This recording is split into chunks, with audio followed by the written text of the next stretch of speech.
CM weak ಆಗಿದ್ದಾರೆ ಅಂತ ಯಾರು ಹೇಳಿದ್ದು? ಸಿಎಂ ಸಿದ್ದರಾಮಯ್ಯ ಅವರ ಆಡಳಿತ ಚೆನ್ನಾಗಿ ನಡೀತಾ ಇದೆ. ರಾಯಚೂರಿನಲ್ಲಿ ಎಂಎಲ್ಸಿ ಯತೀಂದ್ರ ಸಿದ್ದರಾಮಯ್ಯ ಹೇಳಿಕೆ ಕೊಟ್ಟಿದ್ದಾರೆ. ತಮ್ಮ ಅಪ್ಪನ ಆಡಳಿತ ವೈಖರಿಗೆ ಫುಲ್ ಮಾರ್ಕ್ಸ್ ಕೊಟ್ಟಿದ್ದಾರೆ. ಸಿಎಂ ಸಿದ್ದರಾಮಯ್ಯ ಅವರ ಆಡಳಿತ ಚೆನ್ನಾಗೇ ಇದೆ ಅಂತ ಹೇಳಿದ್ದಾರೆ. ರಾಯಚೂರಿನಲ್ಲಿ ಎಂಎಲ್ಸಿ ಯತೀಂದ್ರ ಸಿದ್ದರಾಮಯ್ಯ ಹೇಳಿದ್ದಾರೆ, ಏನೇ ಸಮಸ್ಯೆ ಇದ್ರೂ ಒಂದೊಂದಾಗಿ ಬಗೆಹರಿಸ್ತಾರೆ ಅಂತ ಹೇಳಿರುವವರು ಒಳ ಮೀಸಲಾತಿ ಸಮಸ್ಯೆಯನ್ನ ಈಗಾಗಲೇ ಬಗೆಹರಿಸಿದ್ದಾರೆ. ಇನ್ನು ಯಾವುದೇ ಕಾರಣಕ್ಕೂ ಮುಖ್ಯಮಂತ್ರಿಗಳು ನಿಶಕ್ತರಾಗಿಲ್ಲ ಅಂದಿದ್ದಾರೆ. ಡಿಕೆಶಿ ಅವರು ಹೈಕಮಾಂಡ್ ಭೇಟಿಯಾಗಿದ್ರಲ್ಲಿ ತಪ್ಪೇನೂ ಇಲ್ಲ ಅಂದಿದ್ದಾರೆ. ನಮ್ಮ ಸರ್ಕಾರ ಬಂದು 2.5 ವರ್ಷ ಆಯಿತು, ಪುನರಚನೆ ಆಗಬೇಕು ಅನ್ನೋದು ಶಾಸಕರ ಆಸೆ, ಅದನ್ನು ವರಿಷ್ಠರು ತೀರ್ಮಾನ ಮಾಡ್ತಾರೆ ಅಂತ ಹೇಳಿದ್ದಾರೆ. ಇನ್ನು ನಮ್ಮ ಕಡೆಯಿಂದ ಏನ್ ಬೇಡಿಕೆ ಇಡಬೇಕು ಅದನ್ನು ಇಡುತ್ತೇವೆ ಅಂತ ರಾಯಚೂರಿನಲ್ಲಿ ಎಂಎಲ್ಸಿ ಯತೀಂದ್ರ ಹೇಳ್ತಾರೆ.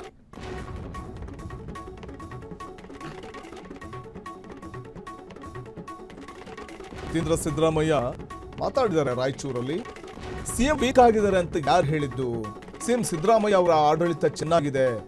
ರಾಯಚೂರಿನಲ್ಲಿ ಎಂಎಲ್ಸಿ ಯತೀಂದ್ರ ಸಿದ್ದರಾಮಯ್ಯ ಕೊಟ್ಟಂತ ಹೇಳಿಕೆ.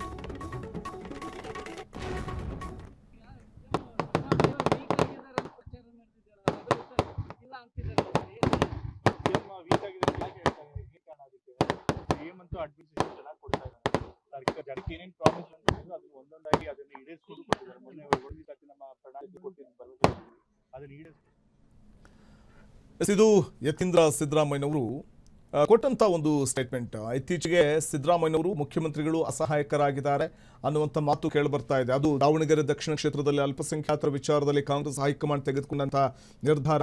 ಜಬ್ಬಾರ್ ಮತ್ತೆ ನಜೀರ್ ಅಹಮದ್ ಇಬ್ಬರನ್ನು ಕೂಡ ಅವರ ಮೇಲೆ ಶಿಸ್ತಕ್ರಮ ತೆಗೆದುಕೊಂಡಂತ ವಿಚಾರ. ಈ ವಿಚಾರದಲ್ಲಿ ಒಂದು ಕಡೆ ಸಿದ್ದರಾಮಯ್ಯನವರು ಅಸಹಾಯಕರಾಗಿದ್ದಾರೆ ಅನ್ನುವಂಥ ಮಾತು ಕೇಳಿ ಬರ್ತಾ ಇರುವಂತಹ ಸಂದರ್ಭದಲ್ಲೇ ಯತೀಂದ್ರ ಸಿದ್ದರಾಮಯ್ಯ ರಿಯಾಕ್ಟ್ ಮಾಡಿದ್ದು, ಸಿಎಂ ವೀಕ್ ಆಗಿದ್ದಾರೆ ಅಂತ ಯಾರು ಹೇಳಿದ್ದು?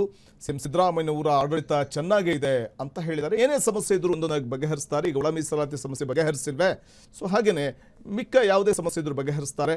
ಯಾವುದೇ ಕಾರಣಕ್ಕೂ ಸಿಎಂ ನಿಶಕ್ತರಾಗಿಲ್ಲ ಅಂದಿದ್ದಾರೆ.